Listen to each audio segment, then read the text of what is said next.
Welcome back to another episode of Rock Boys Football. A little late Sunday night recruiting news as Jujuan Johnson, one of the top recruits in Colorado's 2024 class, has decommitted from Colorado. Some weird timing after he attends the Colorado spring game. The environment was electric. I don't really know what went behind closed doors that led to this decommitment, but it is an interesting story potentially for some other programs. I mean, you look at his top three before he made his announcement: Florida, LSU, and Colorado. He ends up committing to Colorado, but Florida and LSU were not going to give up on that recruitment. For Colorado fans, I don't think it's necessarily like panic mode. Like, you look at all the visitors they had on campus: Dylan Stewart, Williams Zemunari, Aaron Butler, a plethora of top 150 kids on campus. Like, this is going to happen. When you go after everyone in the 2024 class, you're going to lose some people. I still think Colorado is fine on the recruiting trail. They're going to bring a lot of guys in through the transfer portal. Before we get into it, talk about where Jujuan Johnson could be going again. Just want to say thank you to you guys. The recruiting cycle, the transfer portal has been wild, and the support you guys have shown truly does mean a lot. So, again, if you do enjoy the content, consider subscribing to the channel. Let us know in the comment section where you think he's going or what team probably is pulling him away. Dale, I'm going to kick it off to you. Let's talk about where he might be going.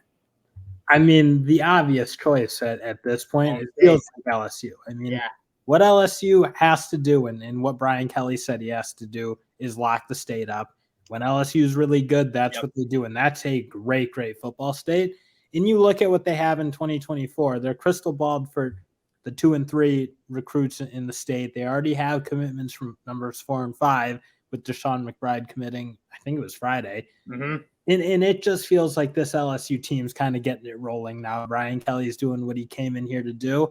And that's just, to me, if I'm an LSU fan, I'm probably like salivating a little bit. Like, this is kind of the news you would have wanted, because it does free up that one of those top kids in the state. And that is the goal every year for LSU. It is to kill it. And you're right. When you've seen LSU, and they're kind of back under Coach Kelly, like, dominate at the college football level, they are cleaning up in the state of Louisiana. Like, the top 10 kids from the state of Louisiana go to LSU, and it's such a flagship program in that state. These kids grow up wanting to go play for the Tigers.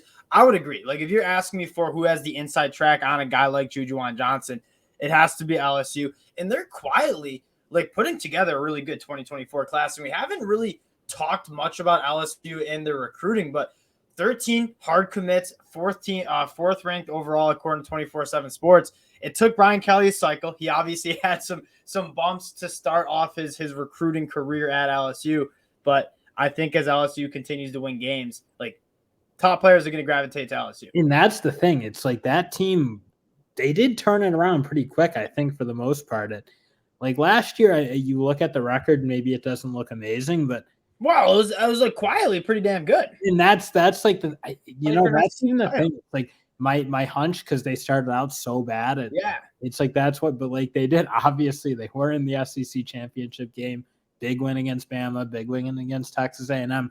So yeah, you're right. I shouldn't even say like, oh, the record didn't. It did look really good actually from where they were coming, and you just saw players get better, and that's what Brian Kelly is there to do. He is. I mean, he's a little maybe awkward, and people around the country don't necessarily love him. But there's one thing that guy does is he develops young men into great football players, and that's what he preaches. And I do wonder if that's Jujuan Johnson. He's an in-state guy. LSU is obviously the only real giant program in the state, and I do wonder if that's kind of the draw. And it was an early commitment. Like, we look at it.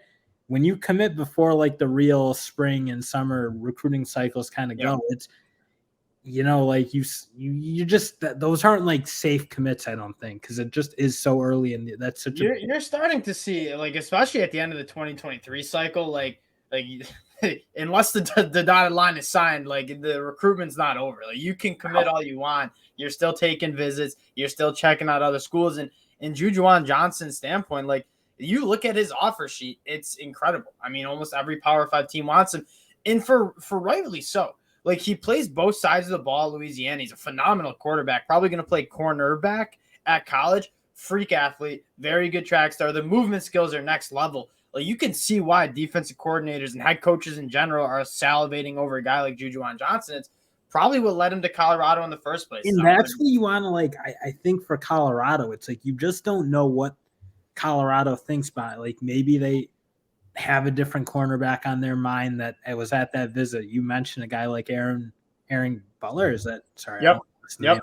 He is obviously a big get out of the state of Ohio, and you just never know. It's like teams, they got to make their decisions. Players got to make their decisions. Yeah. So it's like for Colorado, you're definitely right to say it's not panic mode. I mean, you saw the list of visitors, and you shouldn't. I don't think you should be worrying at all about what Coach Prime is going to be able to do in terms of bringing the talent along at that state. But for sure, LSU, this is, I think, really good news for that program.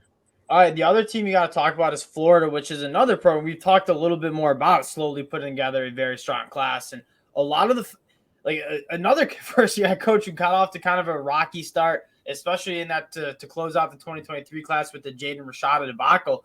Like Billy Napier also in his first kind of full recruiting cycle, putting together a nice 2024 class too, led by DJ Lagway. Florida has been extremely active with their commits, recruiting other guys to Florida. I would not count them out as a player too. When you look at the top three, it is LSU and Florida. You probably have to put them on the inside track for the commitment. You're 100% right. It's like my inclination immediately is LSU, just because again, what we talked about with what they're doing in state and in Jujuan Johnson being an in-state guy who they're very much prioritizing. But you can't count Florida out at this point in recruiting. They're very much turning back into a heavyweight, unlike what they were under Dan Mullen, because Dan Mullen wasn't a super aggressive recruiter. Billy Napier, he is out there. He recruits really hard. That program is certainly trying to turn around what they do in the recruiting world, and it's a history. It's a big time program. They're a heavyweight for sure. I wonder if playing time early played a role. Like you're probably with Travis Hunter and Kamani McLean on campus, like you're probably not beating them out for a starting job year one, maybe even year two. So like I wonder if he's kind of eyeing a place that, hey, I'm going to have at least a chance to compete. And LSU is an old second. Like there are a lot of older transfers. Yeah. It's not.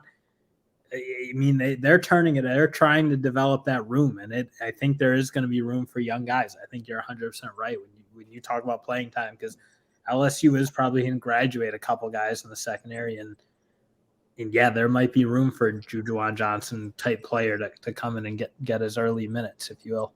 Yeah, this will be an interesting recruitment to follow, and he's a guy that I think will be kind of higher on boards as he finishes out his senior season. Like, again, these 24/7 ranks that a lot of people like to use, they change a lot. They change on offers players get. He's a guy that, I mean, he's playing a lot of his reps at the quarterback position in the state of Louisiana at high school. When he starts focusing more on cornerback, starts getting more 7-on-7 reps in, he's a guy that, I mean, I think has every tool in the toolkit to be kind of a top 150 guy nationally. So very interested to see how this recruitment plays out. You can't really you can't ignore the fact that he might just come back to Colorado. He just wants to decommit, kind of open up his options. That's certainly a possibility, but an interesting one to follow. I mean, this is also coming off the news of the wide receiver. You got his name?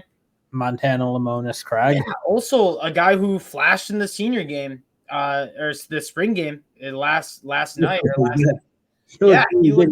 That was a surprising. Yeah, I mean, and that is what it is. Again, like Coach Prime, he's coming in there. He is turning over everything. Yeah.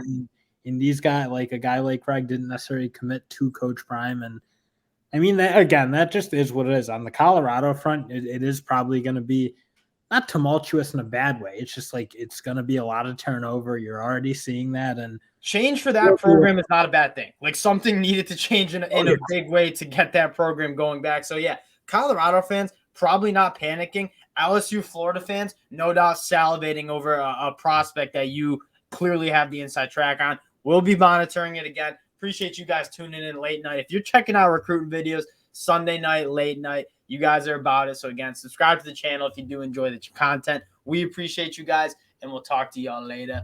Peace.